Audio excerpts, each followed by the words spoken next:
A legacy of lifetime.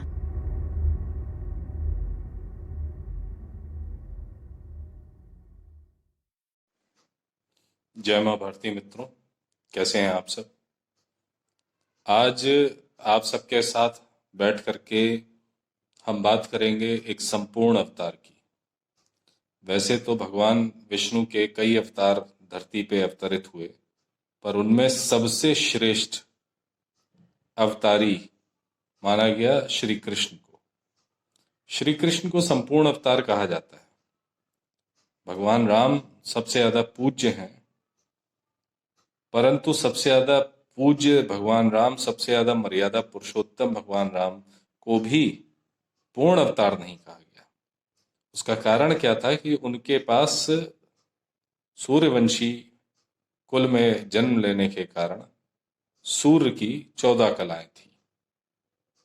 अब भगवान श्री कृष्ण यदु वंश में पैदा होने के कारण उनके पास संपूर्ण 16 कलाएं विद्यमान थी। 16 कलाओं के विषय में हमारी पुराने एपिसोड में आपको जानकारी मिल जाएगी। तो आज हम भगवान श्री कृष्ण के जन्म से लेकर के उनके निर्वाण तक की कहानी को जानेंगे। तो जब भगवान श्री कृष्ण के जन्म की बात आती है तो सब जानते हैं कि भगवान श्री कृष्ण का जन्म द्वापर में हुआ था। परंतु द्वापर में कब? द्वापर युग, हमारे सनातन धर्म में 4 युग बोले गए हैं: सतयुग, त्रेता, द्वापर और फिर कलयुग। कलयुग में आज हम और आप बैठे हैं, आप सब और हम लोग बैठ के चर्चा कर रहे हैं। सतयुग तो खैर बहुत ही पवित्र आत्माओं का युग था। वहां जन्म लेने वाला, उस वक्त जन्म लेने वाला हर व्यक्ति ईश्वरीय तत्वों से परिपूर्ण था। एक दिव्य आत्माएं उस समय धरती पर अवतरित हुआ करती थी।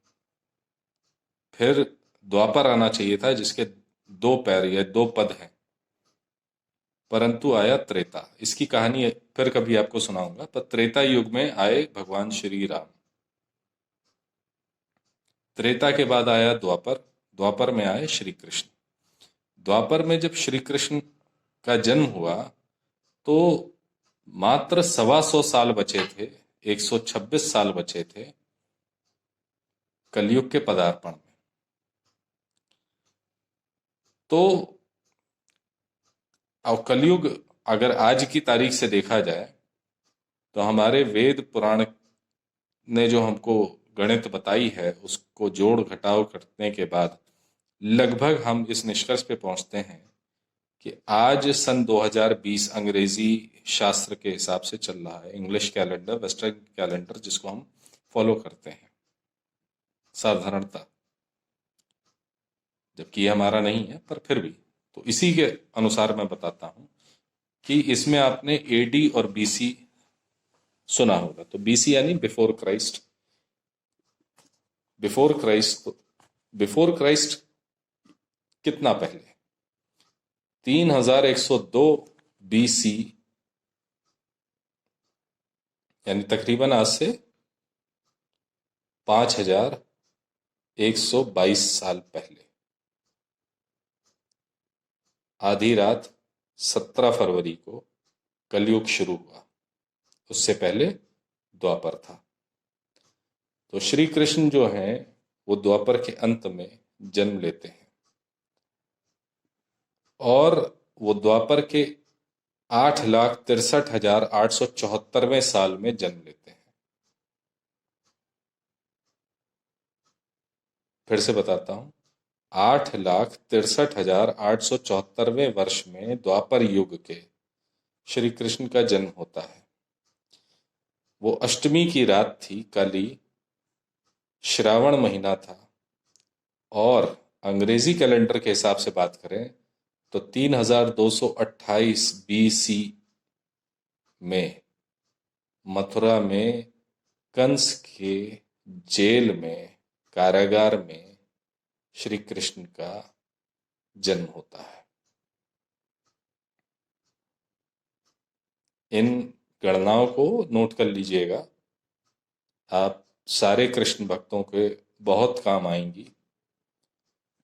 वो हमारी इस वसुंधरा में, इस धरती पे अवतारी रूप में, मानव रूप में 125 वर्ष 8 महीने और 7 दिन के जीवन यापन के कार्य पूरे काल में हमारे साथ थे। हमारे साथ का मतलब मैं और आप नहीं, मानव सभ्यता के साथ थे। और अपने निर्वाण को उन्होंने 3102 वर्ष पहले, जब हमारे कलयुग की शुरुआत हुई, तो उन्होंने निर्वाण ले लिया। और उस वक्त जो उन्होंने निर्वाण लिया, तो प्रभास पाटन नाम के स्थान से उन्होंने लिया, जो कि आज के पश्चिमी गुजरात के क्षेत्रों में आता है। तो श्री कृष्ण का जीवन, ये जन्म से लेके उनके निर्वाण तक के अलग अलग दिन तारीखों का विवरण आपके सामने मैंने रखा।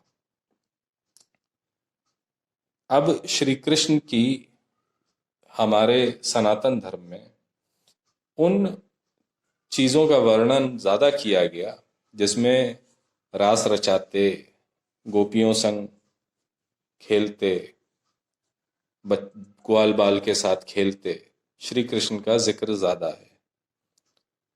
उनका जिक्र, उनका विवरण, उनका व्याख्यान बाल सुलभ नटखट स्वरूप को ज्यादा महिमा मंडित किया गया, और हम सुनना भी उसको ज्यादा पसंद करते हैं। परंतु इसके भिन्न, इससे भिन्न भगवान श्री कृष्ण का एक राजसी स्वरूप भी है। वो स्वरूप भी है जिसमें उन्होंने जीवन के हर क्षेत्र में काम आने वाली गीता तक का विश्लेषण किया, जो सबसे पहले भगवान सूर्य को सुनाई गई थी और फिर सुनाई गई अर्जुन को।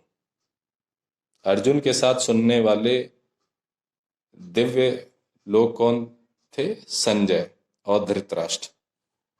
तो कुरुक्षेत्र में जब श्री कृष्ण ने, भगवान श्री कृष्ण ने अपना विराट स्वरूप दिखाया, तो उस समय 3 लोगों ने सुनी, साक्षात रूप से अर्जुन ने, और अपनी दिव्य दृष्टि के कारण संजय ने, और संजय द्वारा ये गीता सुनाई गई धृतराष्ट्र को।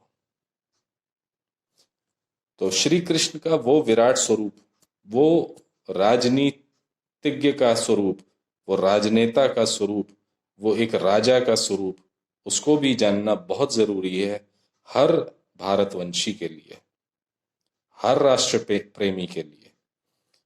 परंतु एक एपिसोड में इतने बड़े, इतने बहुआयामी व्यक्तित्व का विवरण कर पाना उस व्यक्तित्व के साथ पूर्ण न्याय संगत नहीं होगा। तो आज इस वार्ता को, इस श्री कृष्ण के जीवन स्मारिका को यहीं पे समाप्त करते हैं, और अपने अगले एपिसोड में आप लोगों के साथ भगवान श्री कृष्ण के इस तेजस्वी, ओजस्वी स्वरूप को, उनके जीवन के उस ज्ञानवान, शौर्यवान स्वरूप को चर्चा का विषय बनाएंगे।